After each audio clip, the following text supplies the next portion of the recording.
बंदा जो ज्वाइन किया है वो ऐसे डेवलपर नहीं किया है, एक रिपोर्ट जनरेट करने के लिए एक एग्जीक्यूटिव ज्वाइन किया है। और उस एग्जीक्यूटिव को सैलरी वाला पार्ट नहीं दिखना है। ओके, सैलरी पार्ट दिखाना नहीं है, तो बहुत दिक्कत हो जाएगा कि इसका अधिक है, इसका कम है, मेरा कम क्यों है, मेरे लेवल का बंदे का जी। कम है। तो बेसिकली मैं क्या करूंगा, एज अ डीबीए मैनेजमेंट कहता है कि उसको हाइड कर लो, इस लेवल के जो रिपोर्ट वाले बंदे आ रहे हैं ना, उनको दिखना नहीं चाहिए। लेकिन जो मैनेजर ज्वाइन कर रहा है, या हो सकता है कि आर्किटेक्ट ज्वाइन कर रहा है, या डीबीए है, उसको एक्सेस चाहिए, तो उसके पास पूरा डीबीए है, वो देख सकता है। तो उस केस के लिए डेटा हाइडिंग करने के लिए केवल होता है, जैसे सिक्योरिटी को ब्रीच नहीं करने के लिए, सिक्योरिटी प्रोवाइड करने के लिए। हम्म। ठीक है, उसके आगे क्वेश्चन देखते हैं। What is a table partition improve the performance? Basically partitioning आपको पता है। हाँ जी। देखिए, बेसिकली क्या होता है, आपके डेटाबेस में दो तरह के पार्टीशन होता है, लेफ्ट पार्टीशन और राइट पार्टीशन। ठीक है, हम्म। तो लेफ्ट पार्टीशन, ये पार्टीशन आया के, जैसे मान लीजिए कि कोई कंपनी फाइनेंशियल ईयर की डाटा सेव कर रही है। ओके, और फाइनेंशियल ईयर में आपको पता है जनरली करंट फाइनेंशियल ईयर की डाटा का बहुत यूज होता है। ओके, जी। तो जब भी मैं इंडेक्स क्रिएट कर दूं कंप्लीट टेबल पे, तो क्या होगा, कंप्लीट डेटा के लिए सेम परफॉर्मेंस मैकेनिज्म होगा। मैं कहूं कि 2002 का डेटा सर्च करूं या 2024 का डेटा सर्च करूं, दोनों के लिए सेम परफॉर्मेंस मिलेगा, क्योंकि जो आपने इंडेक्स बनाया है। लेकिन मैंने क्या किया, मैं पार्टीशन क्रिएट कर दिया टेबल पे, और वो पार्टीशन ईयर पे कर दिया, जैसे कि फाइनेंशियल ईयर 2024। ओके, ठीक है। 2024, 23, 20, जो भी 21, सारे ईयर का बना दिया। बट और उस पार्टीशन पे मैंने क्या किया, इंडेक्स बना दिया, यानी कि पार्टीशन पे भी, एक स्पेसिफिक पार्टीशन पे भी इंडेक्स आप बना सकते हैं। ठीक ओके। है, तो आपको अब क्या हुआ कि बाकी डेटा की जो ट्रीटमेंट है और करंट पार्टीशन की ट्रीटमेंट है, दोनों में डिफरेंस है। क्योंकि मैं करंट ईयर में, मान लीजिए कि पूरे टेबल पे ओवरऑल मैंने क्लस्टर इंडेक्स बनाया, और करंट ईयर पे मेरा ये अमाउंट पे बहुत सर्चिंग होती है डेटा। ओके, उसके लिए अमाउंट पे मैंने इंडेक्स बना दिया, नॉन क्लस्टर इंडेक्स। तो अब क्या हुआ कि करंट ईयर पे, करंट पार्टीशन पे क्या होगा कि बेस्ट परफॉर्मेंस मिलेगी, पुराने डेटा पे स्लो होगा। और एक और भी कहते हैं कि आप किसी बैंक के, हो सकता है कि आईसीआई का यूजर होंगे, तो आपको पता होगा हम्म। कि बैंक स्टेटमेंट इंस्टेंट अगर आपको चाहिए तो 3 साल या 5 साल का मिल सकता है। मैं कहता हूँ एक हम 20 साल पहले का बैंक स्टेटमेंट दो, नहीं मिलेगा, क्योंकि सेम परफॉर्मेंस नहीं है हर्ड पार्टीशन का। तो हम्म। डाटा की यूटिलाइजेशन, डाटा की जो यूजेज होती है ना, उस स्टैटिस्टिक पे इंडेक्स को क्रिएट करते हैं और पार्टीशन क्रिएट करते हैं। मुझे पता लगा करंट ईयर और प्रीवियस ईयर, कभी कभी क्या होता है कि ईयर क्लोज होने वाला होता है, या ईयर स्टार्ट हो रहा है, अभी 1 महीने 2 महीने हुआ, जैसे मान लीजिए कि मई की महीने है और आप मई महीने में खड़े हैं, तो हो सकता है जी। कि आप जनवरी या फरवरी का भी डेटा देखते होंगे एज ए अकाउंटेंट। जी। तो 2 साल इनके लिए बहुत मतलब क्रिशियल है, हाई परफॉर्मेंस चाहिए बेसिकली। तो दो पार्टीशन पे इंडेक्स बनाऊंगा, कम से कम स्पेस कंज्यूम होगा। क्योंकि जब भी आप इंडेक्स बनाते हैं तो आपको पता है कि स्पेस आपका ऑक्युपाई होता है आपका डेटाबेस के अंदर, क्योंकि उसका इंडेक्स पेज भी क्रिएट होता है, और इंडेक्स पेज के अंदर आपका डेटा क्रिएट हो जर्नली। और जब भी इंसर्ट अपडेट डिलीट कुछ भी ऑपरेशन करते हैं, तो सब कुछ आप इंसर्ट करते हैं तो इंडेक्स टेबल आपका अपडेट होता है, डिलीट करते हैं तो इंडेक्स टेबल आपका वहां पे अपडेट होता है। और इसके चक्कर में अगर मान लीजिए 100 इंडेक्स है, तो 100 इंडेक्स टेबल को अपडेट करना पड़ेगा, और आपको परफॉर्मेंस खराब होती है। तो हम्म। हमने क्या किया कि पूरे टेबल पे ना बना के दो इंडेक्स, मैंने दो, जैसे 100 इंडेक्स का 20 इंडेक्स मैंने केवल दो पार्टीशन पे बनाया, क्योंकि मेरे ये पार्टीशन बहुत इंपॉर्टेंट है, क्रुशियल है परफॉर्मेंस के पॉइंट ऑफ व्यू से। ठीक है, तो मैंने क्या किया, ठीक है। पार्टीशन बना दिया, और करंट पार्टीशन पे मैंने इंडेक्स बना दिया जबरदस्त। रो वर्जनिंग आपने देख लिया है कि हमने जो इंप्लीमेंट किया था अभी टेम्परल। ओके, तो रो को वर्जनिंग जी। उसे कर सकते हैं। सीटी ए आपको पता ही होगा, ये कॉमन टेबल एक्सप्रेशन है। ठीक है, जी। और कॉमन टेबल एक्सप्रेशन में बेसिस जनरली क्या होता है, ये एक्चुअल फिजिकल एलाइज नहीं करता, जस्ट लाइक अ वेरिएबल। आप समझते हैं कि डिक्लेयर किया a at the rate X Y Z, okay. तो सीटी कॉमन टेबल एक्सप्रेशन है, just like a tabular form में डेटा को स्टोर मतलब कि करता है, वो भी केवल मेमोरी और कैशे के अंदर। कोई एक्चुअली उसका एक्चुअल एग्जिस्टेंस नहीं होता है। कभी भी सीटी का यूज हो रहा है तो आपको एज अ डीबी ये सजेस्ट करना है कि जब भी जब स्मॉल सेट ऑफ डेटा हो तब सीटी को फॉलो किया जाए। यानी कि मैं कहता हूं कि 5000 रिकॉर्ड है, देन जी that case we have to follow CT. अगर मुझे अधिक डेटा है, मोर देन दैट, और मान कहता हूं कि नहीं 2 GB का डाटा है, then you have to go and with a temporary table और ग्लोबल टेम्पररी टेबल। क्योंकि global temporary table just equivalent to your table है।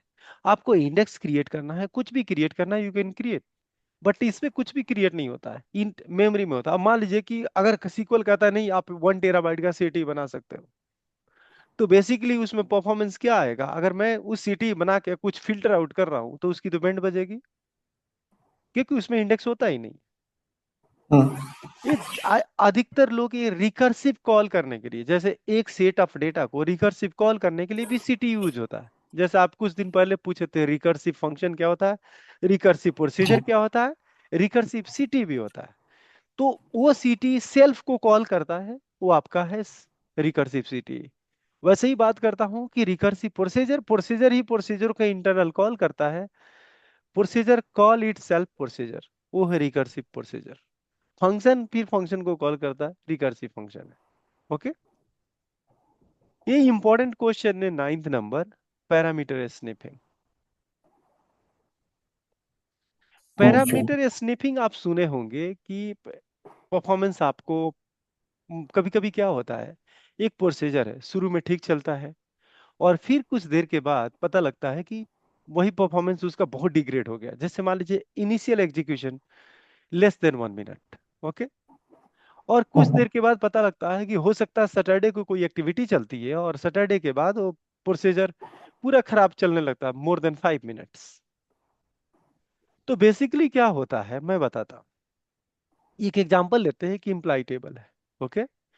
इम्प्लाई ठीक है टेबल के अंदर ये पैरामीटर स्निपिंग बेसिकली होता है प्रोसीजर के अंदर, ओके। एक टेबल के इम्प्लाई टेबल है और इम्प्लाई टेबल में मैं बात करता हूं कि एचआर डिपार्टमेंट में और आईटी डिपार्टमेंट में इम्प्लाई की काउंट की बात करता हूं। एचआर डिपार्टमेंट में इम्प्लाई के काउंट है मान लीजिए 10, ओके। और आईटी डिपार्टमेंट में या डेटाबेस के डीबीए डेटाबेस डिपार्टमेंट में लगभग मान के चलते हैं कि 50 लाख इम्प्लाई है, जी ओके।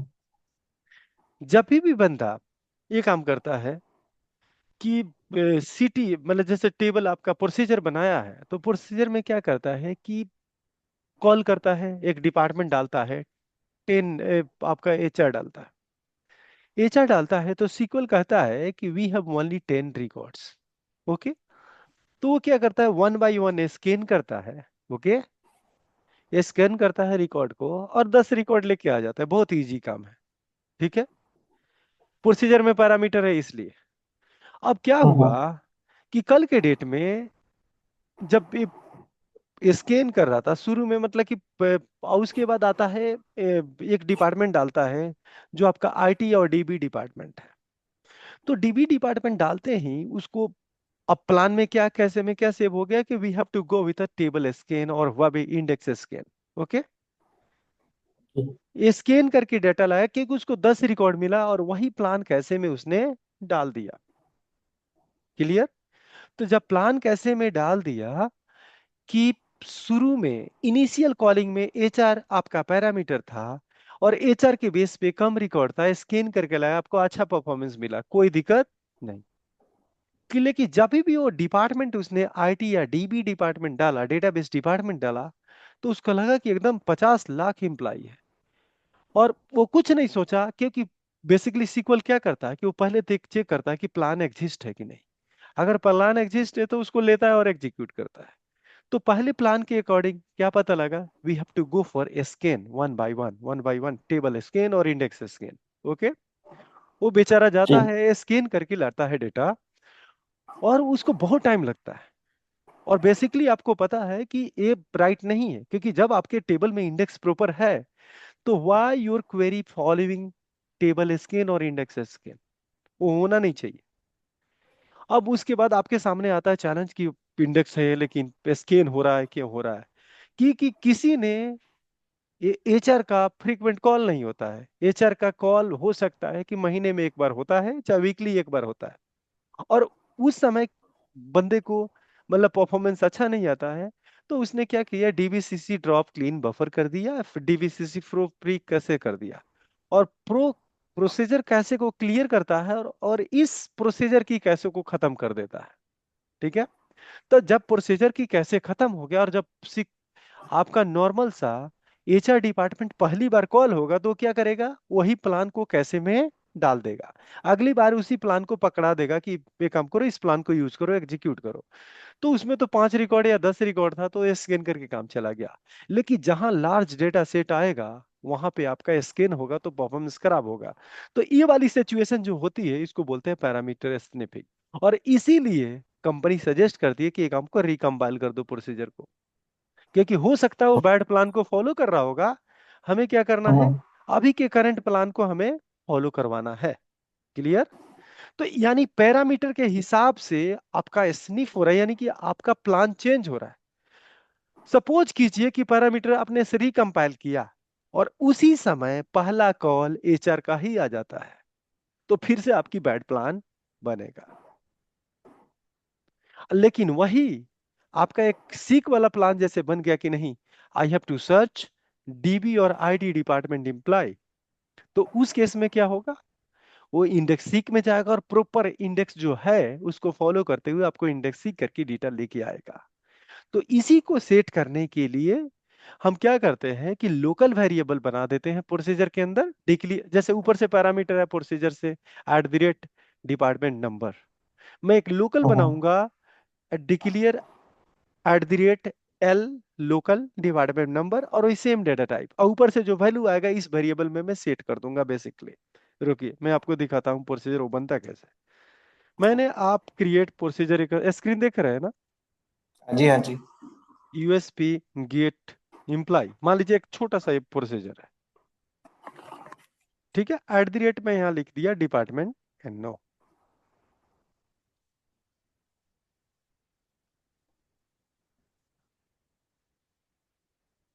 ओके। तो यहाँ पे अगर मान लीजिए कि मैं टेबल है कि नहीं, ये नहीं करूंगा मैं, आपको केवल बता दूं सॉल्यूशन क्या है। डीबीओ डॉट इम्प्लाई वेयर, मैं लिख देता हूँ डीपीटी एनओ इजकल टू जो भी ऊपर से आ रहा होगा, यही कंडीशन है। ओके। ये नॉर्मल प्रोसीजर है। जब पैरामीटर स्निपिंग वाला इश्यू को फिक्स करने के लिए बेसिकली आपको क्या करना है, आवाज आ रही है ना। जी भैया। तो अगर इसमें पैरामीटर स्निपिंग आएगी, क्योंकि ये डिपार्टमेंट नंबर जो मैंने जो सिचुएशन बताया अगर ऐसा है, तो अब इसको फिक्स क्या करना है, आपको यहाँ पे लोकल में ना डिक्लेयर, ठीक है, और मैं ये वही सेम वेरिएबल लूंगा इंटीजर, यहाँ पे केवल मैं कर दूंगा लोकल एक वेरिएबल, ठीक है, और इसमें मैं कर दूंगा सेट, जो भी आ रहा है ऊपर से उसको क्या करूंगा, इसके अंदर सेट कर दूंगा और इसको यहाँ से पास कर दूंगा। समझे, कुछ ओके। समझे। हाँ जी, हाँ जी। तो बेसिकली क्या फिर किया, मैंने कुछ नहीं किया, वही एक सिंपल सा एक वेरिएबल डिक्लेयर किया, ठीक है, लोकल वेरिएबल मैंने डिक्लेयर किया ये वाला, और लोकल वेरिएबल में जो पैरामीटर से आ रहा है उसको सेट कर दिया, तो इसे पैरामीटर स्निपिंग प्रॉब्लम आपका सॉर्ट आउट हो जाएगा। क्लियर। आपको जी। यही लाइन पे दे, ये डायरेक्ट यहां से यहां पास हो रहा है, यहाँ पे एक डी डायरेक्ट पास हो रहा है, ठीक है, यहाँ लोकल वेरिएबल, तो अब प्लान इसके हिसाब से चलेगा ना कि इसके हिसाब से चलेगा। हम्म, तो सारे वैल्यू को सेम सिमिलर ही ट्रीट करेगा। ओके। टेम डीबी स्पील, आप एक बार हम लोग एग्जीक्यूशन प्लान में टेबल स्पूल पढ़े हुए थे, ठीक है। जी। तो वही अगर आपका टेम डीबी जैसे कि टेबल स्पूल होता है, जैसे मैंने कहा टेम्पररी टेबल, और एक और भी चीज मैं मिस कर गया आपको बताना था। हाँ, जैसे कि आप डीबीसीसी री इंडेक्स करते हैं, एक एज ए डीबीए का मैं एक्सपर्ट लेवल का एक्सपर्टीज आपको बता रहा हूँ कि जब भी री इंडेक्स करते हैं और डेटा की साइज बड़ा है और वो डेटाबेस ऑलवेज ऑन का पार्ट है, आप देखे होंगे कि अगर आपका ऑटोमेटिक फेल ओवर है, ठीक है, जी। ऑटोमेटिक मतलब सिंक्रोनाइज स्टेट में है, सिंक मोड में है, हाँ एसिंक में नहीं है। तो जब हाँ भी टाइम डीबी करते हैं तो बेसिकली क्या होता है, बहुत हाई वॉल्यूम में लॉग क्रिएट होता है। जी। ओके, हाई वॉल्यूम में जब लॉग क्रिएट होता है तो वो सिंक्रोनाइज होने के चक्कर में क्या करता है, वो डेटा ले जाके सिंक करता है कहाँ पे, आपके रेप्लिका पे। हाँ जी। और वो भी जो टेम्प डीबी री इंडेक्स होता है तो टेम्परेरी जो डेटा क्रिएट करता है वो उसके लिए बहुत यूजलेस डेटा है, कि जो भी पेज की एडजस्टमेंट होगा वो जाना चाहिए, ना कि पूरा मेरा डाटा वहां जाना चाहिए, जो भी टेम्परेरी ऑपरेशन हो रहा है वहां भी जाना चाहिए।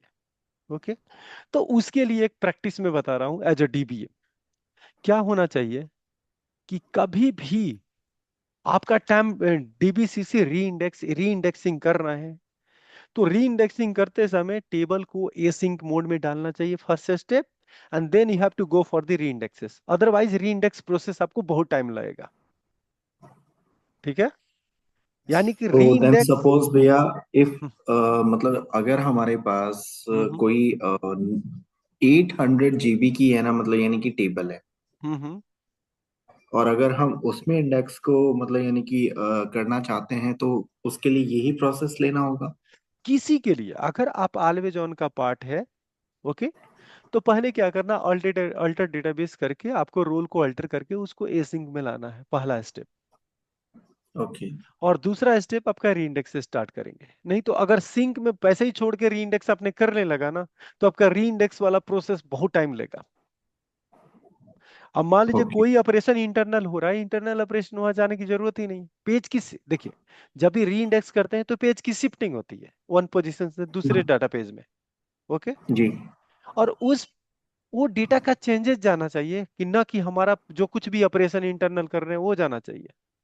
तो इस केस में सर्वर पे लोड क्रिएट करता है तो पहले आपको रोल को अल्टर करके एसिंक करेंगे, and then you have to go for the re indexing.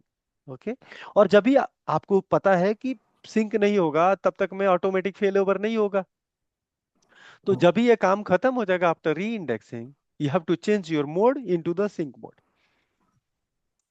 ठीक है। ठीक है, जी।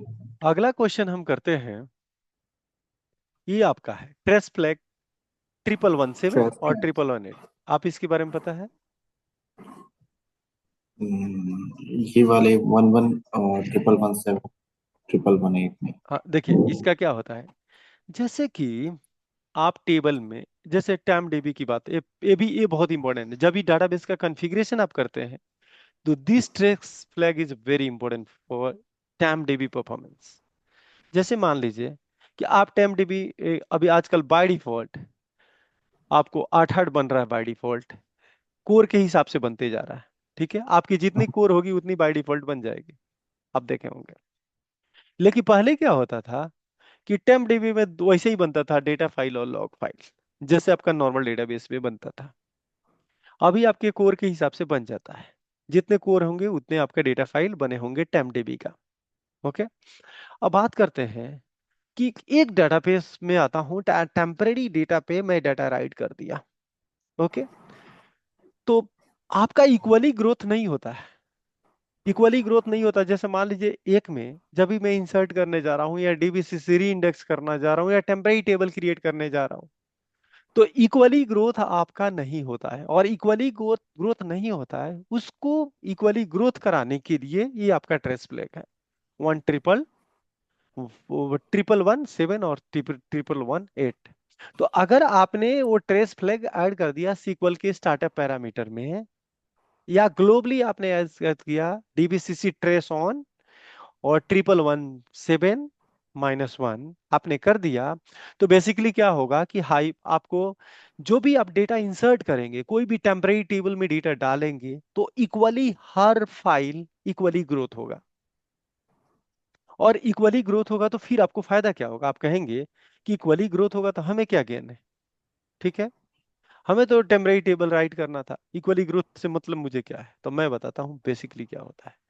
कि जब भी कभी आप देखे होंगे कि जब आपका पता लगता है कि एक ही ड्राइव हो, एक ही ड्राइव में डेटा फाइल है आपका, कोई भी मतलब कि फोल्डर है और उसी को कॉपी करना और दो ड्राइव में कॉपी करना है, तो परफॉर्मेंस का डिफरेंस आता है। बेसिकली क्या होता है, हर ड्राइव का अपना अपना हेड होता है जो राइट और रीडिंग के लिए काम करता है। ओके।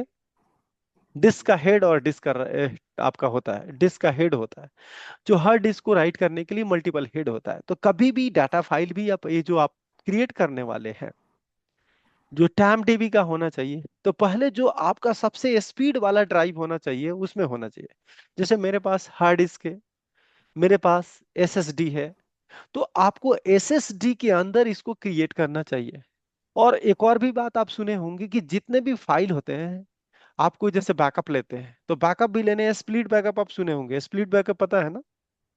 जैसे हाँ मल्टीपल ड्राइव में आप बैकअप ले रहे हैं, तो उसमें भी जी आपका परफॉर्मेंस अधिक आता है instead of taking backup into the one drive.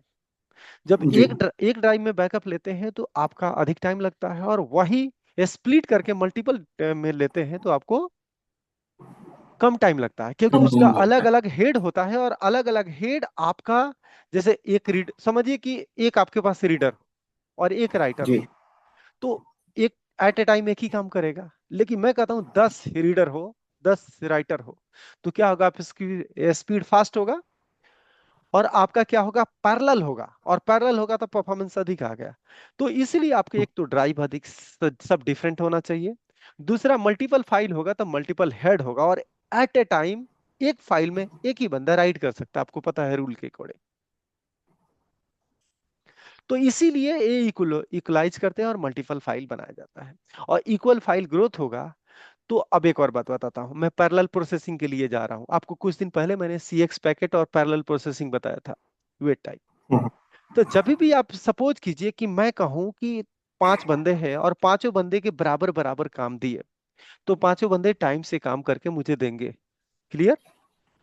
अगर जी। मैं कह दूं कि ये काम करता हूं, एक मेरा फेवरेट बंदा है तो उसको मान लिया कि 5 5 काम नहीं दिया, मैं एक को दे दिया, अपने फेवरेट बंदे को एक काम दे दिया और बाकी को दे दिया 10 10 काम, तो मेरा वाला बंदा तो करके बैठ जाएगा और बाकी जो बंदे होंगे लेट करके आएंगे, तो फिर आपको परफॉर्मेंस अच्छा नहीं मिलेगा। मैं सबको अगर बराबर काम देते तो हो सकता है कि उससे पहले आपका फिनिश हो जाता। अगर हो सकता है आपकी 8 कोर है, 8 सीपीयू है, 8 को मैं काम नहीं देके 6 को दे दिया, दो दो टास्क, और बाकी को दे दिया 20 20 टास्क, तो टोटल क्या हो गया, 8 और 20, 28, और ये 20, 48 वर्क हो गया। अगर 48 काम, अगर मैं कहता कि नहीं, हमारे पास 8 बंदे होते तो 6 6 काम अगर दे दे, या 8 में 6 6 काम दे दे, तो इक्वली डिवाइड होके बहुत जल्दी से हो जाता। तो काम बताने का मतलब ये है कि अगर स्प्लिट होगा तो मल्टीपल बंदे काम कर सकते हैं। आप क्या कर रहे हैं, शेयरिंग करवा रहे हैं, मल्टीपल शेयर होगा, मल्टीपल फाइल होगा, तो मल्टीपल पर्सन एक्शन कर सकते हैं। तो उसके लिए वो ट्रेस फ्लैग 1 ट्रिपल 1 7 और 1 1 1 8 ये होता है। ये बहुत पहले मैं शुरू के इन कॉन्फ़िगरेशन में आपका होता इन इम्प्लीमेंट किया था, 1 7 7 एंड 1 1 1 8, बेसिकली ये टाइम डीबी का होता है बेसिकली इक्वलाइजर के लिए। बिहेवियर फाइल ग्रुप, देखिए behaviour of file group basically tempdb provide script. एक और बात, परफॉर्मेंस के लिए आप अपने सर्वर में आप चेक कर सकते हैं कि आपके पास क्या इंप्लीमेंटेड है, तो ये इंप्लीमेंट होना चाहिए, मैंडेटरी होता है। देखिए चेंज, देखिए trace flag change the SQL allocation time normally page allocate 8 पे भी बिल्डिंग, रुकिए मैं इसको पूरा इसी को ओपन कर लेता हूँ जिसे आप देख लीजिए। तो यहाँ देखिए इक्वली लिखा है ना, इक्वलाइजर। इक्वल ग्रोथ के लिए आप क्या करेंगे, इस ट्रेस फ्लैग को यूज करेंगे, तो आप अपना कॉन्फ़िगरेशन में जाके चेक कर लीजिएगा। ठीक है? और इसे आपको परफॉर्मेंस, ये सारे जितने भी फैक्टर है परफॉर्मेंस के लिए इंपॉर्टेंट है। ठीक है। अभी कोई बताइए, आज ये काम करते इतना ही रहने दे क्या? मैं ठीक है सोचा था भैया। 10 क्वेश्चन कवर करते हैं, लेकिन मैं सोचा कि तो अभी आप एक नेक्स्ट क्लास में हम लोग का लग रहा है कि हो जाएगा ये। ये जितने भी है। और मैं आपको डेटा मास्किंग के लग रहा है प्रैक्टिकल डेमो की जरूरत नहीं है, आप एक बार कर लीजिएगा। ठीक है। हाँ हाँ। ये आपका मेन है रिसोर्स पूल। ये मैं डेमो हम्म। आपको इसको क्रिएट कर देता हूँ। ठीक है। अगर कोई ठीक है भैया। क्वेरी है तो बताइए। नहीं नहीं, कोई क्वेरी नहीं है, हम्म। बस आप मतलब यानी कि रिकॉर्डिंग ऑफ कर लीजिए।